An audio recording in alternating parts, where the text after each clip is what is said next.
The big update coming in from Israel, where the southern border city of Sderot is being evacuated as the country prepares for its ground offensive into Gaza.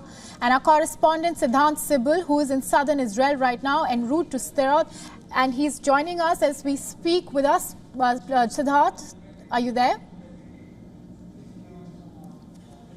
Yes, I can hear you. I can say that situation is quite dynamic on the ground where we are present. We are just a few minutes away from the city Sderot, which has been asked to be evacuated. But I can tell you how tense the situation on the ground is. Behind me, you can see rows and rows of tanks who are exercising and now preparing as well to move towards Israel-Gaza border. And this is the situation we have seen all throughout our way as we traveled from Tel Aviv to a southern part of Israel. But essentially, the evacuation of Sderot means that there are concerns of a spillover in the region. Now, Israel is preparing for an offensive on the ground.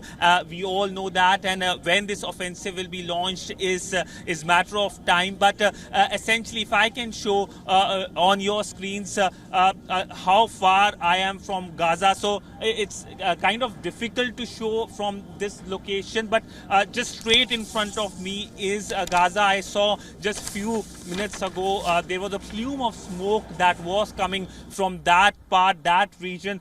Essentially, now the big worry is that there could be a major humanitarian crisis with many of the Gazans, the people from north part of Gaza Strip, being asked to leave towards the southern part of Gaza. But all in all, situation quite tense. There is heightened security on the ground, and as we move towards southern Israel, we could expect situation can be quite dynamic and serious as well.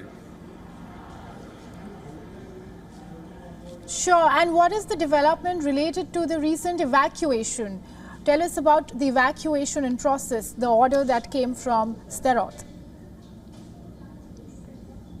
Well, right now, the local time here is 10:47 a.m. It's few minutes left before the evacuation process. The cities here in southern Israel are already turned into a ghost town. The only people who are present on the ground are the army personnel and reporters. We are also being thoroughly checked and, of course, being asked. But essentially, it looks like that Israel is preparing for the worst in the aftermath of the Hamas terror attack. It's been over 1 week since the Hamas terror attack took place. 1,200 Israelis died in the attack and several of them have been taken hostages. Now, the worry for the government is the release of the hostages, and that is why the government, of course, has been telling many of the family members of hostages that they will be leaving no stone unturned when it comes to making sure that these hostages are released. But as we have been saying, situation is quite dynamic, serious and challenging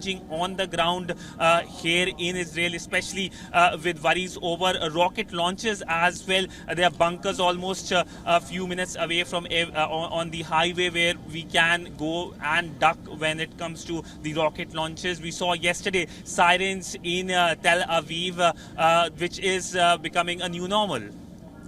Sure, the situation clearly does seem very dire. Anytime soon, you reckon we can expect a ground offensive?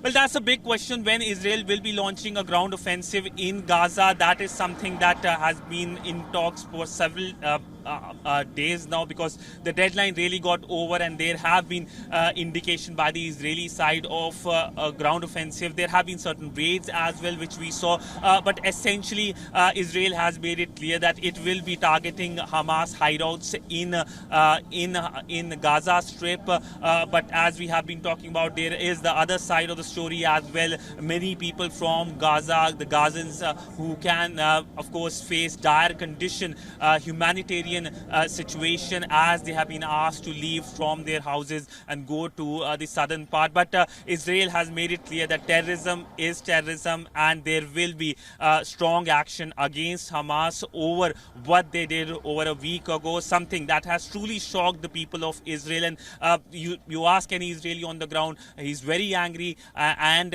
wants some kind of strong action by the government. Sure, and one more thing, Siddhant, if we can get your input on that.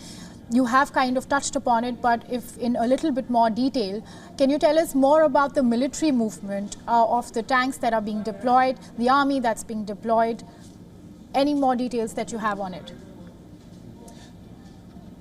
Well, this is a sensitive topic, and of course the Israeli side will not be keen to give those details. But what I can see as a person who has been on the ground, that we have seen tanks rolling all throughout our visit as we travel in southern Israel. We have seen tanks, in fact, you can see behind me as well, tanks present right now, and many of these tanks have Israeli flags on them as well. That shows the mood on the ground. The soldiers, of course, are really charged up, it looks like. But essentially, these are the visuals which you will see as one travels from Tel Aviv towards the southern part of Israel. And this is the situation that Israel has been preparing for several hours now. Now you can see, if my camera person can show visuals of the security personnel on the ground moving. So this is one of the main road that goes to southern part of Israel, and all these vehicles have been using this road to go to southern part of Israel. We are standing just outside Ashkelon, one of the cities that has seen number of rocket launches, the launches which have, of course, led to a lot of damages. But there is the Iron Dome that has been working and making sure that the damage can be limited. Sure, and also Siddharth, remember Sderot is also the place where the grisly images of brutal killings of civilians had come out, and and now it's being evacuated. So could you tell us more about that?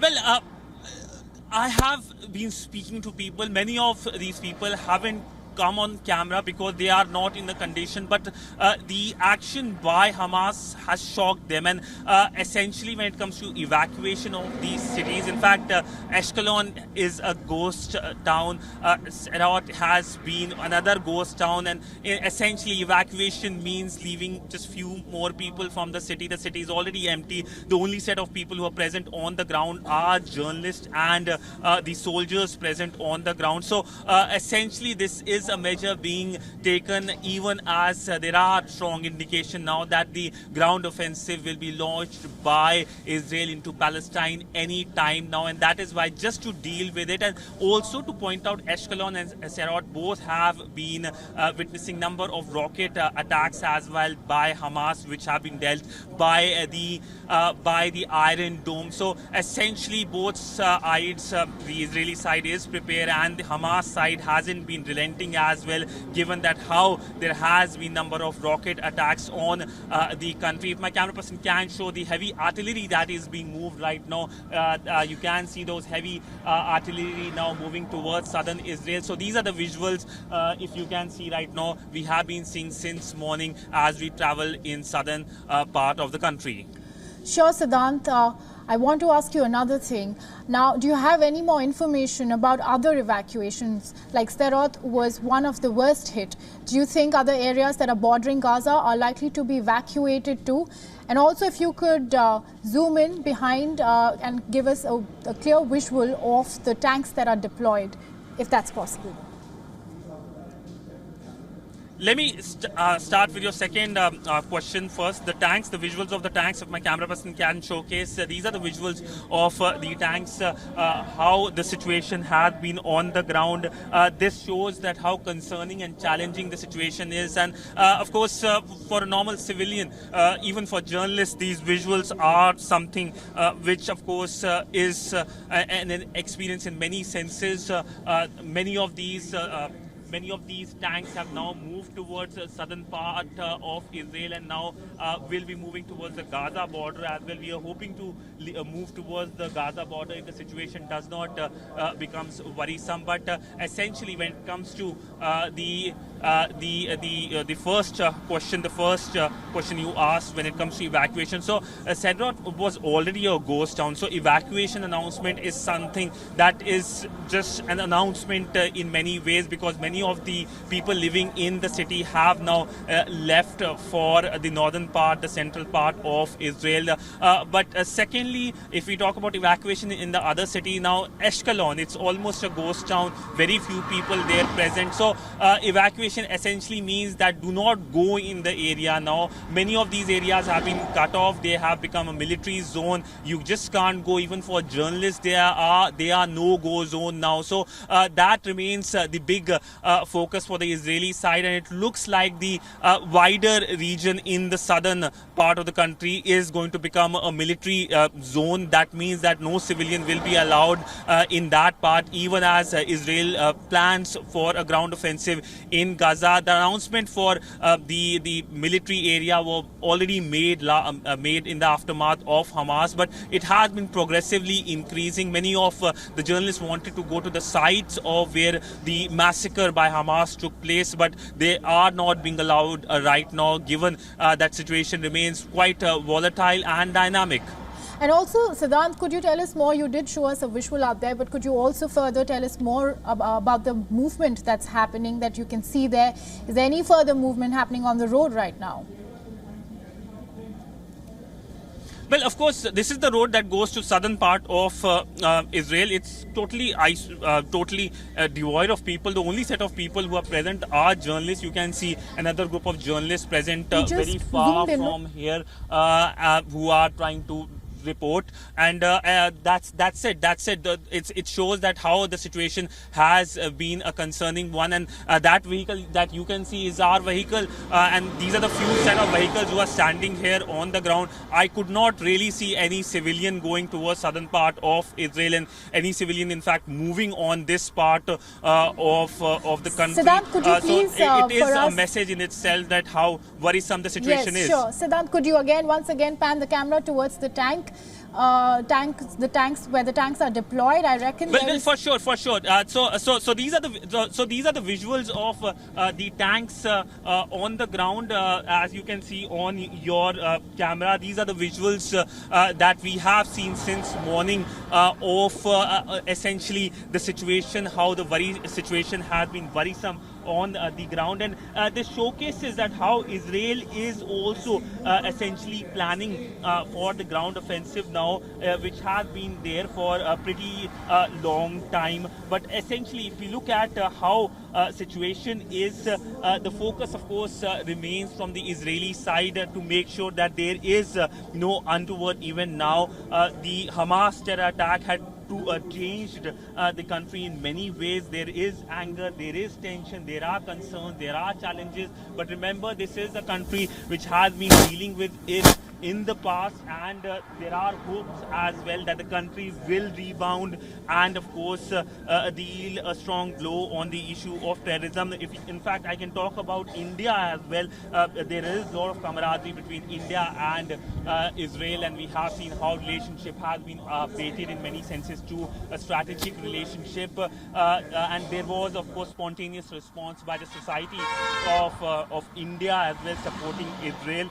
We also saw the Indian Prime Minister coming out strongly, terming this incident as a terror attack, but also reiterating its stance towards the issue of Palestine, the two-state solution. This has been a long-term policy of the Indian government when it comes to the issue. But all in all, when it comes to today, Israel is keen to get more moral support, and it's getting a lot of the moral support from India. And in fact, many Israelis I have been speaking to, when they ask me where I am from, I tell them that I'm from India. They're very happy to note that. And also when it comes to many security officials as well, these visuals essentially are not allowed as well. But when we speak to them and when we tell them that we are from India, they tell their warm views about India, and they're eager as well to tell their story. We saw several tanks moving, and when we were shooting them through our camera, camera. They were waving at us, showing the victory sign as well. So there is hope, there is tension, there is worry, but everyone is hoping that bad times will come to an end very soon. Sure, Siddhant, that was quite a detailed review of the whole situation that you gave us right now. Thank you so much for that, and stay safe.